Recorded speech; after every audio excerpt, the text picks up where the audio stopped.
On September 11, 2001, the United States was attacked in New York City and Washington, D.C. The entire world was shocked. Al-Qaeda, a terrorist group in Afghanistan led by a certain bin Laden, claimed responsibility for the attack. Just 2 days earlier, on September 9th, he had his only opponent assassinated. A local hero in the Afghan resistance, Commander Ahmad Shah Massoud. I remember Massoud saying there's someone here who's very dangerous to you. It's bin Laden. 5 months before the September 11th attacks, while on a visit to France, Commander Massoud had warned the rest of the world. He told us he only had one message for us, and it was that Osama bin Laden was preparing a huge strike against the United States, something extremely dangerous.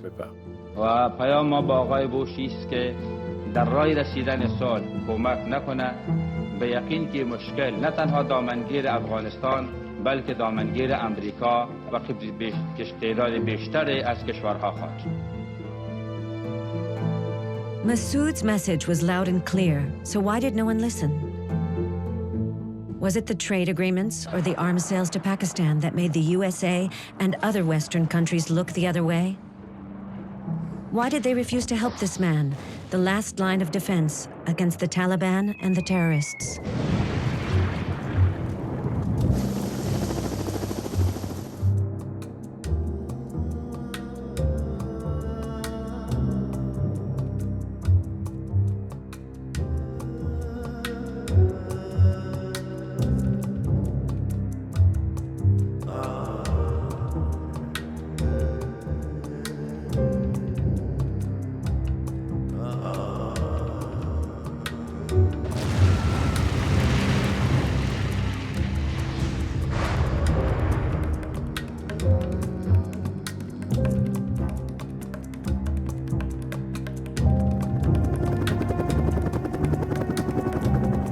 After 10 years of war, to gain control of Afghanistan, the Soviets finally gave up and left in 1989.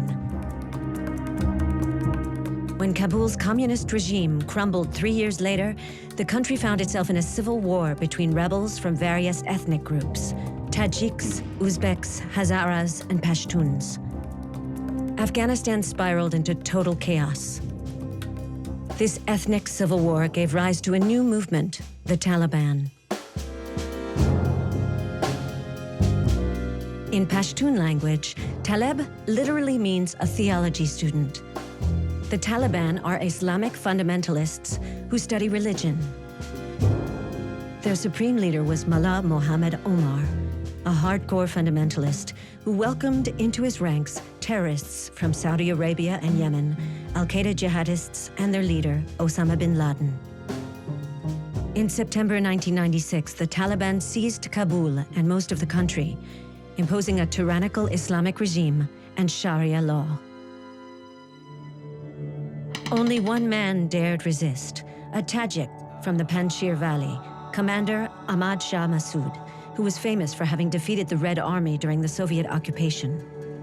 Isolated in these mountains, he led a northern alliance that struggled to resist the Taliban.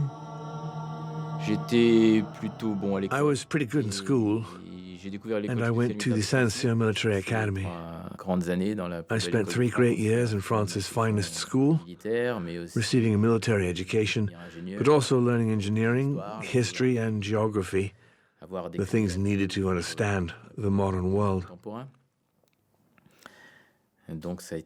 That's how I started my career as a military officer in the French army. But after several disappointments, I decided to resign in 1999 and became a free civilian again. I thought the fight in Afghanistan, with Massoud fighting the Taliban and Al-Qaeda, was a noble cause. So I went to Afghanistan to join the adventure.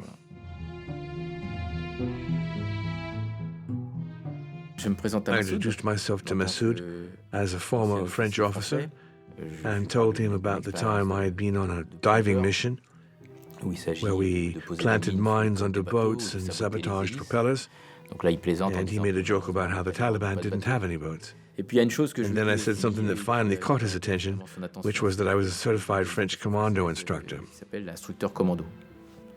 It turns out that Massoud had a team of commandos, a group that was a mix of both young and experienced people. He gathered them for me at a training camp and said, "You're a commando instructor. Here you go. Do your thing and teach them whatever you want. You have carte blanche." At that time, I think we had about 15,000 fighters on the various fronts. We were up against 10 times as many men, but we resisted. The Taliban were well equipped and had a lot of support from Pakistan, who wanted them to take over the country. Armed by Pakistan and supported by al-Qaeda fighters, the Taliban quickly gained control of 90% of Afghan territory. In the heart of their oppressive regime, a single French representative remained in office in Kabul, the chargé d'affaires, Jean-Yves Berthaud. Je prends mes fonctions au sein de l'UNSMA. I had a position with the United Nations Assistance Mission in Afghanistan, or UNSMA, which was there to try to establish peace in a country that was being completely ripped apart back then. En plein déchirement à l'époque, et j'ai continué mes activités afghanes. I continued to do my job in Afghanistan, but I also became the chargé d'affaires, which roughly coincided with the Taliban, unfortunately taking control of the country. En Afghanistan. We were the last European country to have an embassy in Kabul. I will never forget one of the first diplomatic telegrams I received when I arrived at the ministry, which was the report from the newly appointed French chargé d'affaires, Jean-Yves Berthaud, in Kabul. It said, "I arrived in Kabul this morning, and as I approached the city entrance, I noticed a garland hanging over the road. As I got closer, I saw the garland was made of hands." He went on to explain that punishment for theft was the loss of a hand, and all those severed hands were hung up on display by the regime's thugs. Many Westerners had a false understanding of diplomacy in the previous 20 to 30 years, thinking through some sort of Western triumphalism that we only talk to people who shared our values. And that's absurd. Diplomacy exists for exactly the opposite reason. It's designed as an alternative to war for addressing conflicts. It's based on being open to dialogue with anyone and everyone to understand their position. Then you adjust the level of talks, their symbolism, the image they convey. But once we understood the level of control the Taliban had in Afghanistan, there was no way we could get involved, even if we thought we should be helping Massoud, without being in contact with the Taliban. The moment they arrived in Kabul in 1996, the Taliban publicly hanged ex-President Najibullah and his brother. It was an introduction to their barbaric interpretation of the Quran. While the religious students virtuously claim to be bringing back peace, this comes at a huge cost to the 17 million Afghans in the country. The mullah professes to be fighting vice with virtue and does so by imposing the most obscurantist and inhumane Islamic system on the planet. My name is Malwi Kalmuddin, and I'm currently the leader of the Revolutionary Islamic Movement in Afghanistan. I was the Taliban's minister for the propagation of virtue and the prevention of vice. My goal was to heavily promote virtue until all vices disappeared naturally. We never wanted to directly or brutally intervene. That's why we trained people, young people. They went to the mosques in small groups to raise awareness and warn against all types of temptations. This was necessary to get uneducated people to follow Islamic precepts. We needed to teach them to abandon their vices and renounce everything that Islam prohibits. La délégation des talibans The Taliban delegation that we invited to Islamabad for peace negotiations stayed in a small guest house next to our offices. à côté de nos bureaux. Et nous avions aussi la It so happened that the UN mission leader's secretary de cette mission de l'ONU, was staying in the same guest house. la même guest house. She came in the next morning looking very tired because the Taliban in the next room had been watching porn until 4 in the morning. And this poor lady had been unable to sleep. That helped us understand that at the end of the day, the Taliban were still human beings made of flesh and blood, and that their piety, despite what they claimed, was not above a certain number of temptations. The Taliban are terrorists. They don't believe in peace. Their philosophy is to create eternal war. They view jihad as a religious principle, an Islamic obligation that forces the Taliban to fight constantly. Otherwise, they believe they'll be lost to sin. They believe that jihad guarantees them entry to heaven and that God will grant them mercy. The Taliban have absolutely nothing in common with the Afghan people or Afghan society. Pakistan, backed by Western nations and an ally of the US, wanted to control Afghanistan. It was in Pakistan's Quranic schools that the Taliban were born and trained. Pakistan was the Taliban's major supporter. The Pakistanis thought it would be good to have a regime that they controlled in Kabul. But they quickly realized they didn't really control it at all. Sometimes their puppets were out of control. And in our meetings with the Pakistanis, we asked them to rein in the Taliban, and they said it wasn't that easy, because of course they were uncontrollable. Pakistan, the historic enemy of neighboring India, had always feared being trapped between two hostile countries. Trained in the US or the UK, the Pakistani officials and military leaders aimed at reigning supreme over the region. This meant that they needed to be heavily armed, which is how they became a preferred client of the US. The Americans didn't really have a counterpart in Afghanistan. They knew they couldn't really recognize the Taliban regime. They couldn't be associated with it. So the American vision of Afghanistan was what was seen through Pakistani eyes. Pakistan was an ally of the United States and told them that the Taliban was simply part of traditional Afghan culture and that they needed to accept that fact. Massoud was simply a Panjshiri, a Tajik, a group that didn't mean much and that had never ruled Afghanistan. They weren't a proper solution to lead the country. The Pakistanis didn't have a good relationship with Commander Massoud. They knew that Ahmad Shah Massoud would never recognize a Pakistani puppet government.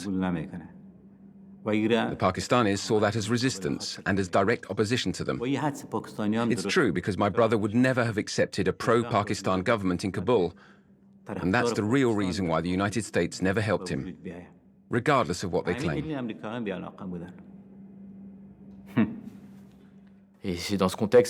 That was the context in which Europe tried to make some progress by setting up a visit with European deputies from France and Belgium. I remember when the parliamentary representatives visited Panjshir. In June 2000, a European parliamentary delegation traveled to Panjshir to meet Commander Massoud. Leading the charge was General Philippe Morillon, who had previously served as commander of UN forces in the former Yugoslavia and was a well-established peace advocate. The man who instigated the visit was a longtime friend of Commander Massoud's, Bertrand Gallet, who sought to raise political awareness about the Afghan conflict.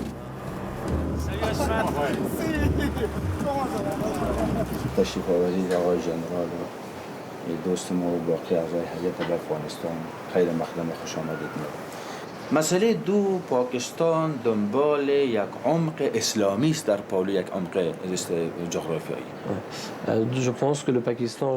I think that I'm convinced that Pakistan's goal is a lot more religious in nature than it is geographical.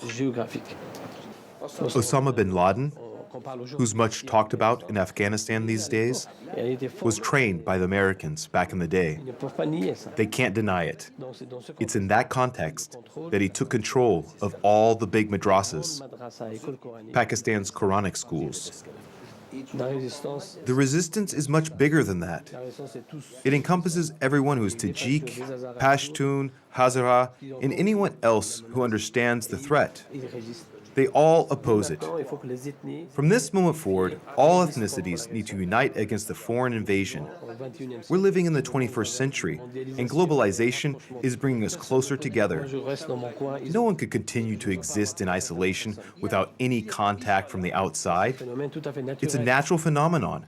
With a tolerant and moderate Islam, our people can live in peace both internally and within the international community.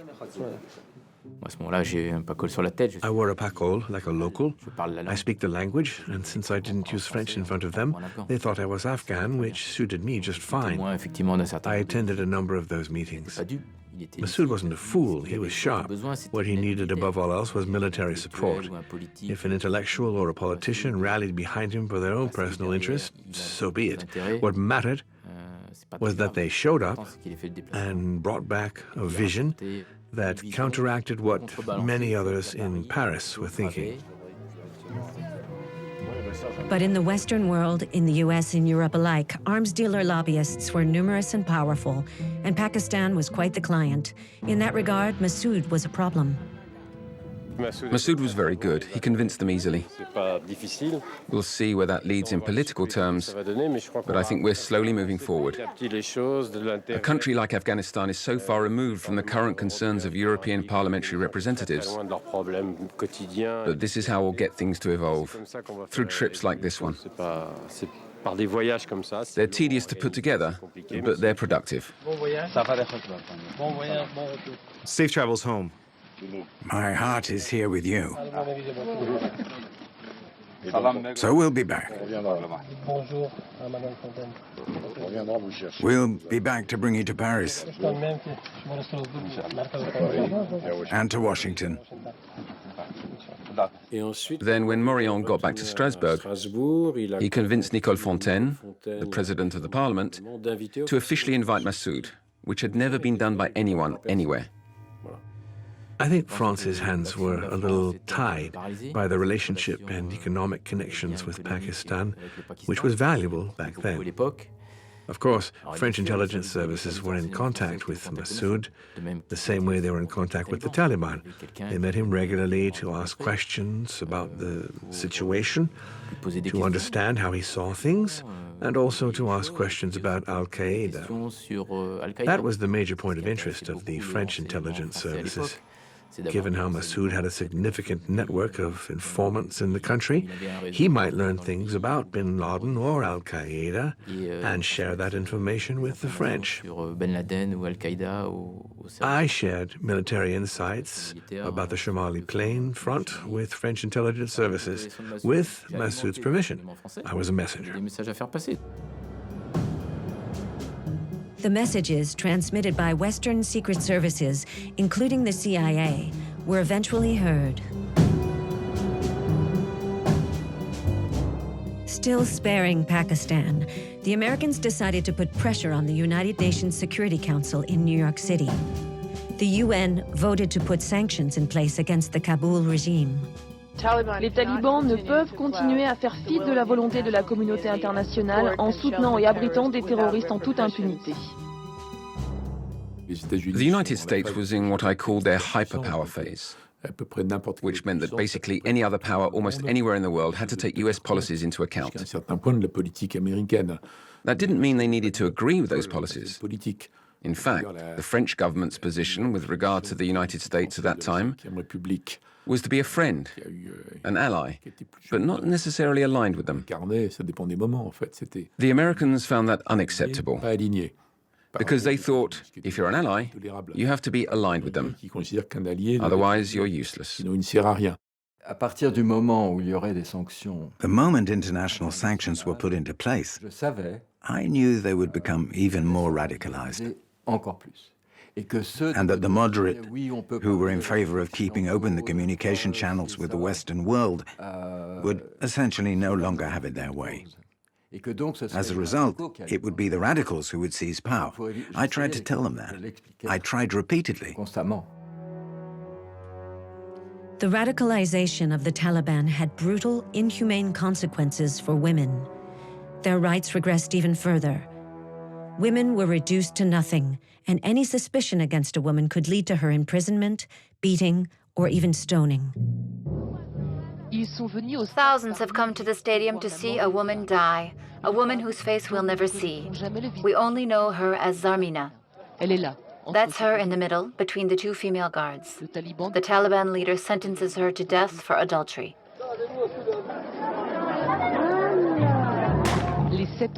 Zarmina's 7 children watched her execution from the stands.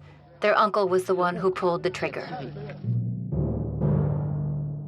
Des provocations de la part des talibans. Of course, the Taliban tried to provoke me.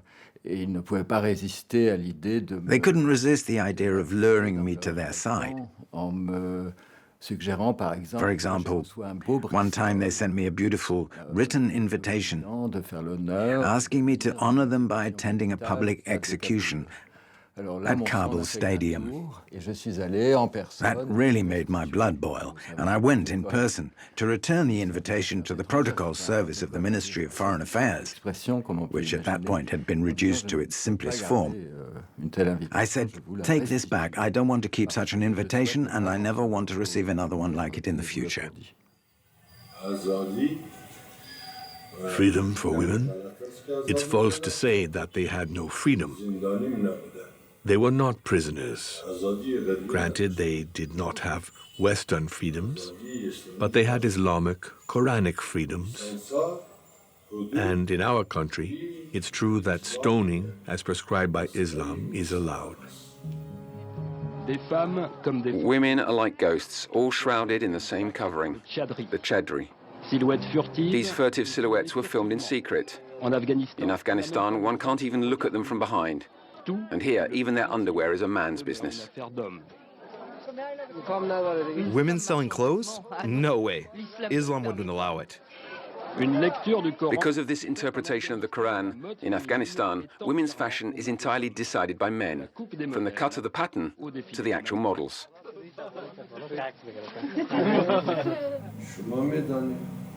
You know, when you own a rare pearl, you don't just leave it lying around.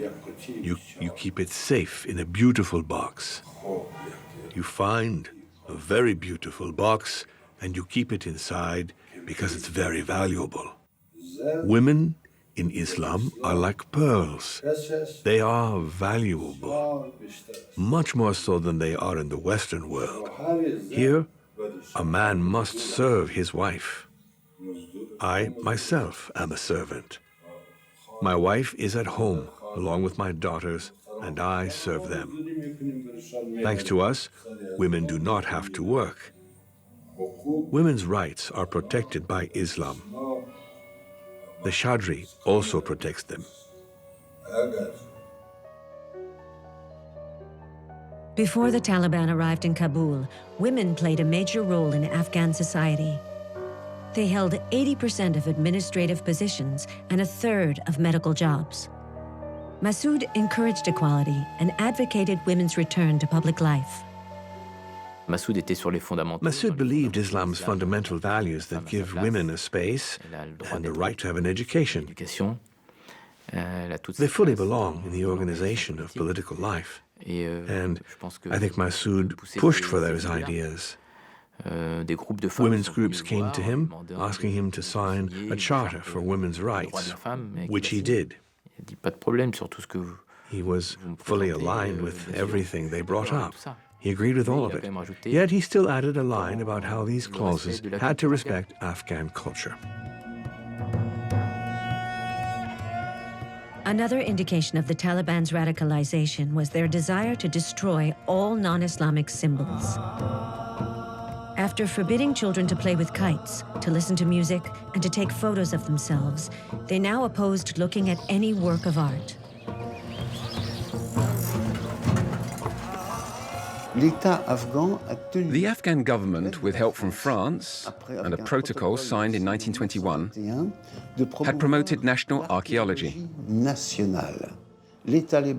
By destroying Afghan archaeology, the Taliban wanted to prove that Afghanistan had no culture other than that instilled by the Pakistani seminaries. To access these beautiful works carved in the rock, one must take tunnels that lead to an opening above them, where one discovers beautiful frescoes that have already been vandalized, with a view to the country's organized art trafficking. This past Sunday, authorities in Kabul tried to reassure a Western diplomatic team who had come to investigate the destruction of artworks. Just 2 hours after our last meeting, Mullah Omar announced the decision to systematically destroy all anti-Islamic works. Why? Of course, there were obvious ideological and religious reasons. To them, these statues represent idols and must hence be destroyed. But that's also a clear sign of radicalization. I contacted the Minister of Foreign Affairs and I told him that if they did this, they needed to understand that their image would forever be destroyed. Stoning women was hard enough to swallow. But here you had something that had been around since the 5th century, and which wasn't bothering anybody. I said, look, if you're really afraid that people will come and worship these statues, I'm sure I can find you a company somewhere that would be willing to manufacture and donate curtains. You can cover the statues and just open the curtains when people come to observe their splendor, as opposed to worshipping them.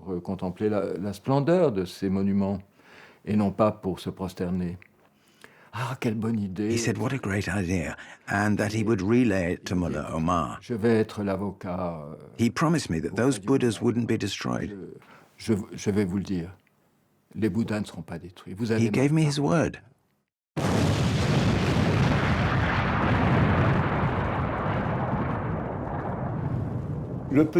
When you play the diplomatic game, you're faced with 2 types of fanatics. There's the one who doesn't really believe, so you can negotiate with him. Then there's the fanatic who really believes. How can you negotiate with that? And how can you tell one from the other? And which one would you prefer? I only found out what happened months later, after September 11th, from an Afghan friend. He told me the day we left Mutawakil's office, the Minister of Foreign Affairs, he immediately picked up the phone and called Mullah Omar in Kandahar, the supreme leader of the Islamic Emirate, and told him he had given us his word, and so on.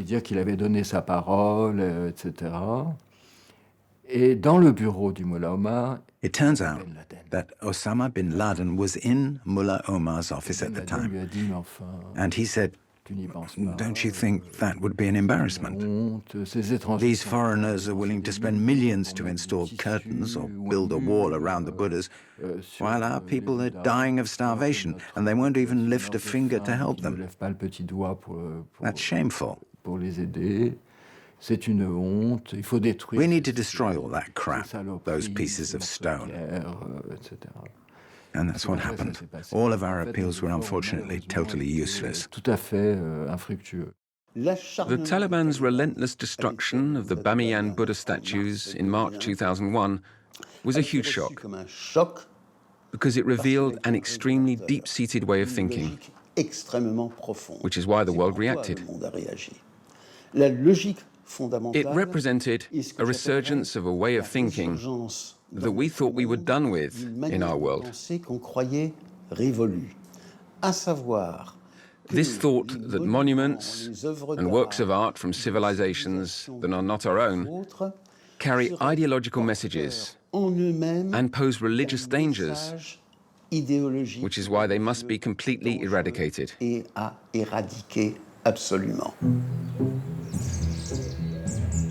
In favor of a moderate Islam, then French Minister Alain Madelin took a keen interest in Afghanistan very early on and visited the country on numerous occasions. I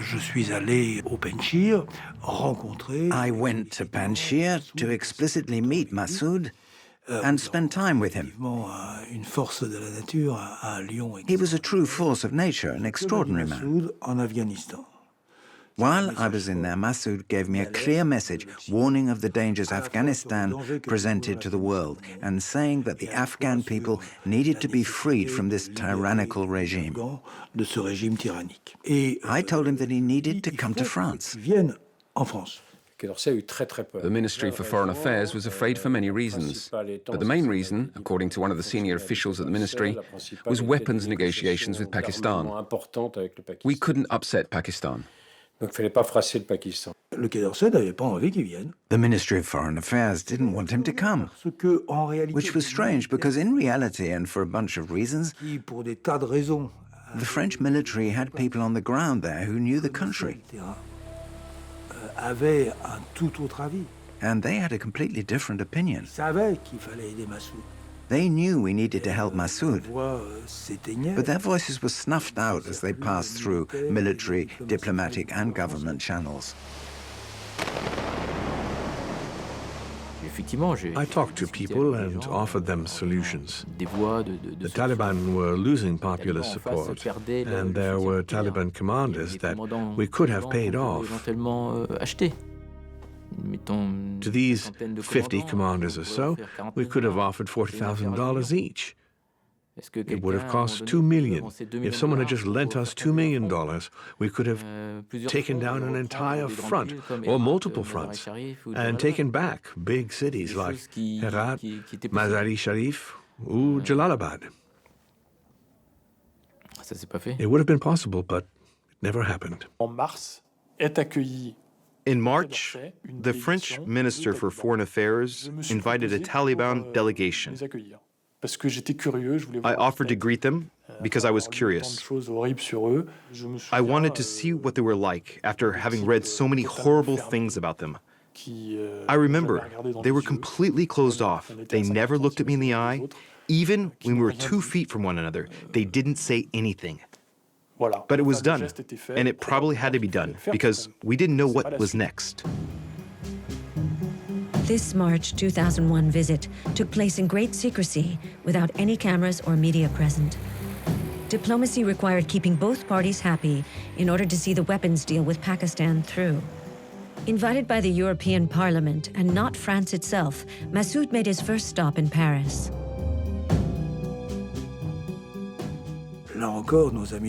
Once again, our friends at the Ministry for Foreign Affairs were quite sneaky. They said Jospin was busy, Chirac was busy, but the Minister of Foreign Affairs could probably give him just a bit of his time. Simultaneously, they had the nerve to issue a press release announcing that the Ministry of Foreign Affairs was acting as a bridge between all parties, which naturally included the Taliban. We had a good discussion with Mr. Védrine, even though the meeting was extremely hurried. It began over breakfast, which was followed by discussions that led to profound debates. And that was when they realized they were debating with a real leader who was on the same level as they were. I had many other meetings with Mr. Védrine after that, and every time he mentioned that first interview with Commander Massoud. Before that meeting, it was obvious that they didn't trust us. He was ecstatic about coming to Paris and very happy to be received by the minister. There's a certain prestige and status attached to that. Then he asked if the DGSE could help more by providing weapons. Let's be clear. He was trying to rally the international community to his side of the fight and prove that his fight was just. And his enemy was a serious threat, not just to him, but to everyone. He didn't get much out of that besides talk. He told me France didn't even give him a Kalashnikov cartridge. He raised his pinky and said it in Dari.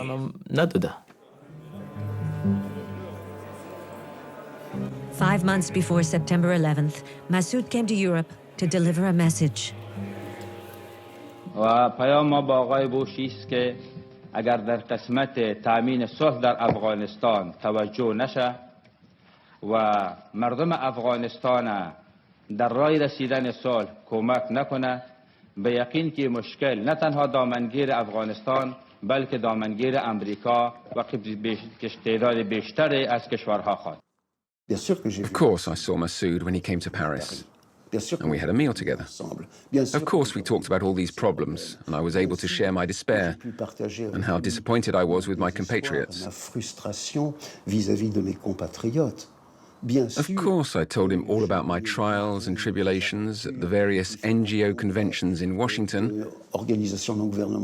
where everyone had gone out of their way to get these organizations to recognize the Taliban government and cooperate with them. I'll never forget when this official from the US State Department came to me in spring 2000 and said, listen, at the end of the day, we know that the Saudis are also violating human rights that we consider fundamental, but we need to be realistic. We collaborate with them, so why wouldn't we recognize the Taliban? People met with Massoud and they listened to him. He spoke in France and in Europe. And of course, there were some people who really advocated that he should be helped. But what you need to understand is that there were just as many people, maybe more influential, who believed the opposite. They branded Massoud as a fundamentalist, like all the others, someone who would never have a political future in Afghanistan, and a horse it would be stupid to bet on.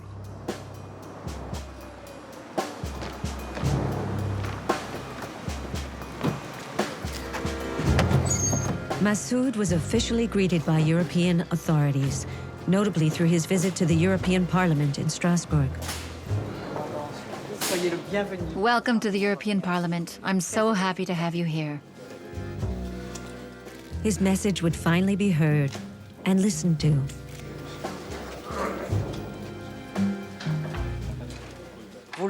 You all know that for a long time now, the European Parliament has been very concerned with the situation in Afghanistan, the serious and repeated infringements of fundamental rights and human dignity, the appalling situation facing women, the famine that threatens the country, as well as refugees. I would venture to say that the destruction of the Bamiyan Buddha statues was the straw that broke the camel's back, which confirmed beyond any doubt that the Taliban simply have no respect for anything. The invitation I extended is first and foremost the political acknowledgement of what Commander Massoud represents. But I must also tell you that the Pakistani ambassador wrote me a letter when his government learned that I had invited Commander Massoud. That letter gives me the opportunity to give a strict warning to the Pakistani authorities. The support that they give the Taliban is a threat to the entire region. And in my response to this letter, I will formally ask Pakistan to cease supporting a regime which, through its fanaticism and obscurantism, has ostracized itself from the world. همدجیریان هستند که گروهی که فعلا در افغانستان به نام طالبان قرار دارند یا دارای افکار و دارای نظریات به خصوص از اسلام هستند. گروه‌هایی که یارم همراهی میکنن مثل اسامه بن لادن، طالبای پاکستانی افکار مشابه به هم دارند. من میخوایم که از این طریق بگویم که تنها هدف از این گروه‌ها افغانستان نه، بلکه اهدافی از او قدم اول افغانستان است، بعد خارج از افغانستان.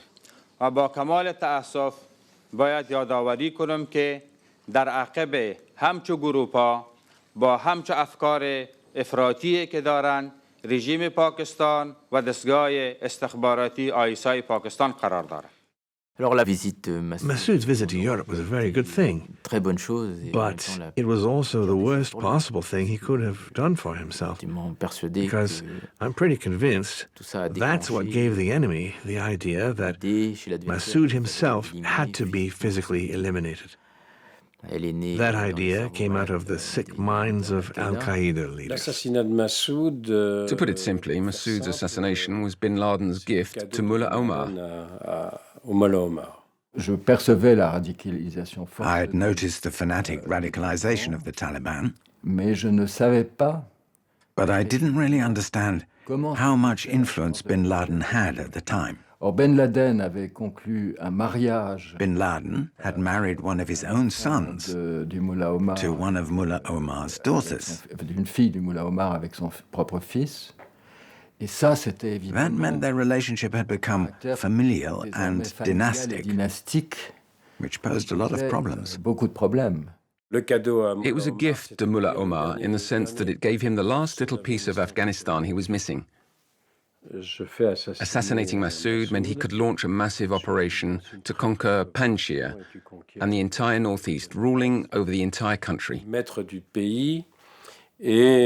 All of this without bin Laden having to share what he was planning in the US.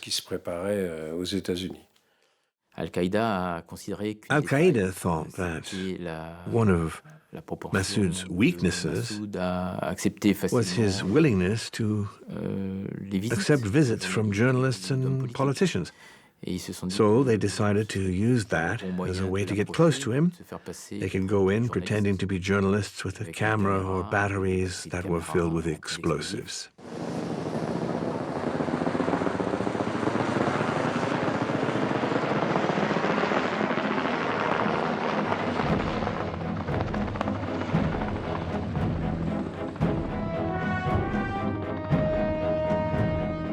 On September 9, 2001, two Al-Qaeda kamikazes met with Commander Massoud. The two terrorists pretended to be journalists working for Arab media outlets.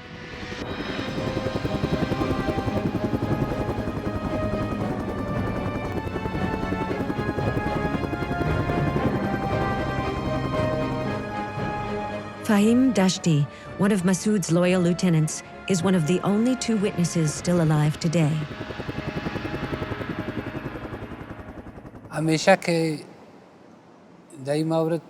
It's always hard for me to talk about what happened on September 9th, 2001. It always brings back terrible memories, the worst of my life. It was around 8 or 8:30 in the morning. When I came out of my room, I asked where those Arab journalists had gone. Someone told me they had already gone to the commander's headquarters to interview him. Part of our work back then as a Mujahideen was to record videos. So I grabbed my camera and headed to the commander's headquarters. Before they started the interview, the commander asked them to share what questions they were planning to ask. The Arab sitting next to the commander listed a dozen or so questions, mostly about Al-Qaeda, the Taliban, bin Laden, Pakistan, the war. It was always the same questions back then. When I sensed the interview was about to begin, I sat in a chair beside them and prepared my camera to film. I was suddenly blinded by a very strong yellow light. My eyes closed instinctively, and then I realized that I was burned and wounded. Since I had been setting up my camera, the first thing I thought was there had to have been a short circuit and that it had exploded in my face. I managed to open my eyes and I saw there was dust and smoke everywhere and all the windows had been blown out. Two people carried the commander from the room with his paucol covering his face. He had injuries to his head and legs, but most seriously to his chest.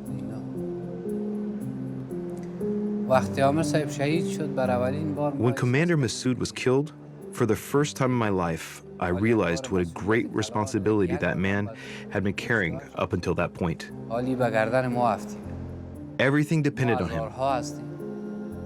Millions of us felt it, and we weren't strong enough to carry the weight of that responsibility. I once read a sentence in a book that said, "Woe betide a nation in need of heroes." And back when the commander was still alive, I thought that author was stupid. He didn't understand that it was great to have a hero. One should be so lucky. But when Massoud died, I finally understood what the author was trying to say. What he meant was that it's so sad when people need a hero, because when that hero disappears, all is lost.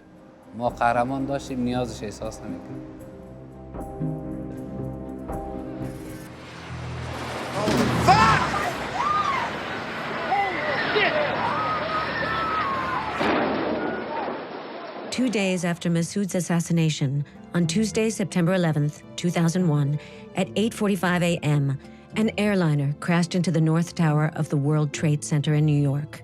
Just 18 minutes later, a second plane hit the South Tower. Then a third crashed into the Pentagon in Washington, D.C., and a fourth in Pennsylvania.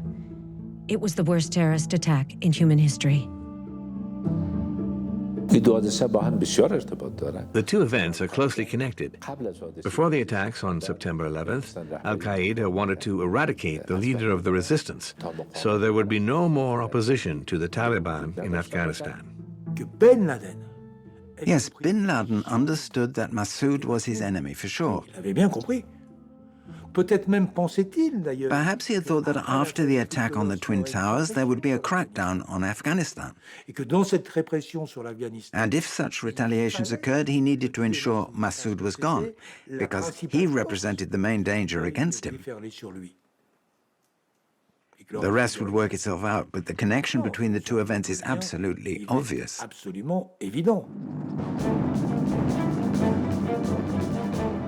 After September 11th, the United States went after public enemy number one, Osama bin Laden.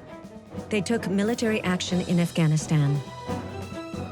Helped by the Americans, the troops of the late Commander Massoud liberated Kabul in November 2001.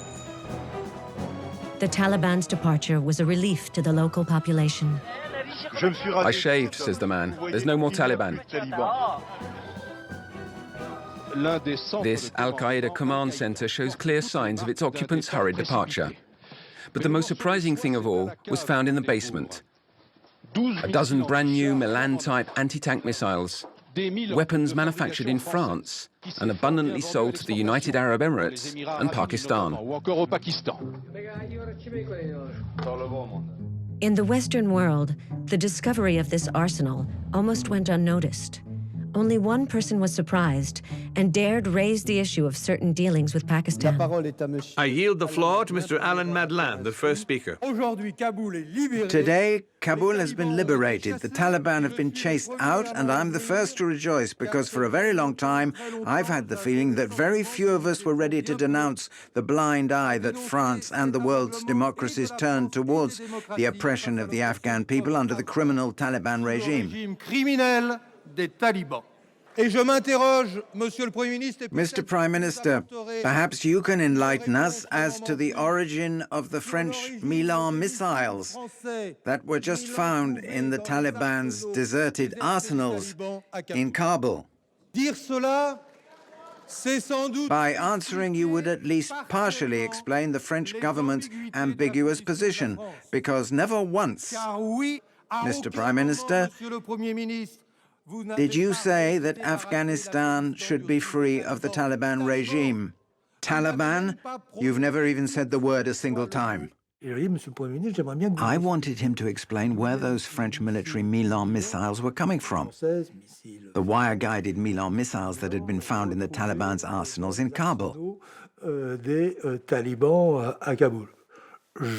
He never answered. Anyway, I'm not saying France delivered Milan missiles directly to the Taliban. That's highly unlikely. That said, it might have been via a country like Pakistan or some other place that somehow these missiles ended up in the Taliban's arsenals.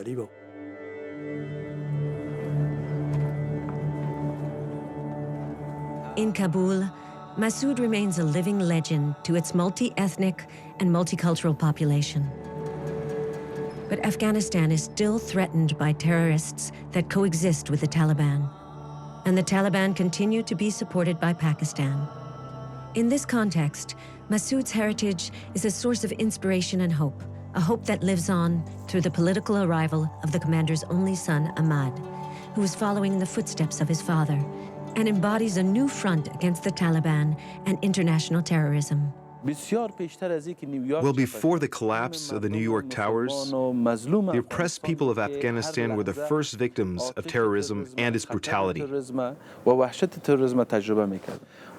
If we consider how much of the world's attention we have now, if even 1% of that attention had existed in my father's days, the enemy would have been chased out of Afghanistan in a week or two.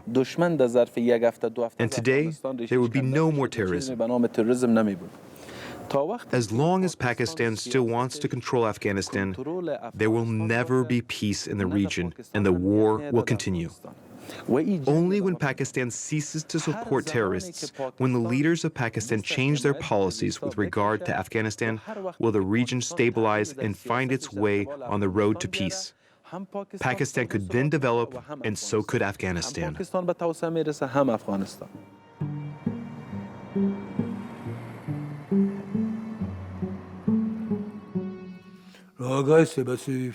My biggest regret is my own personal failure. I think that Massoud, he counted on me at least a little bit. He counted on me to relay his message. Yes, it didn't work. So it's a personal failure on my part.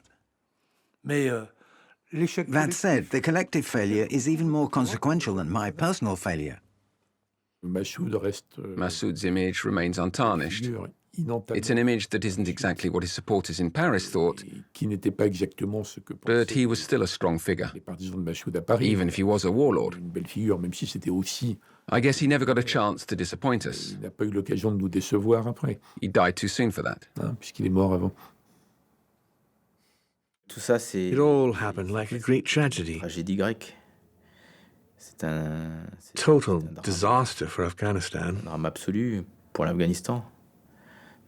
We let the chips fall where they may, and no matter how much of a fight we put up,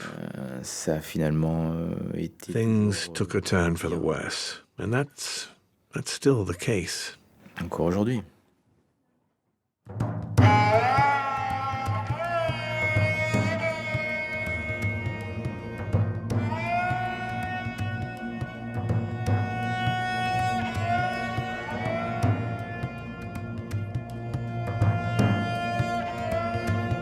Ah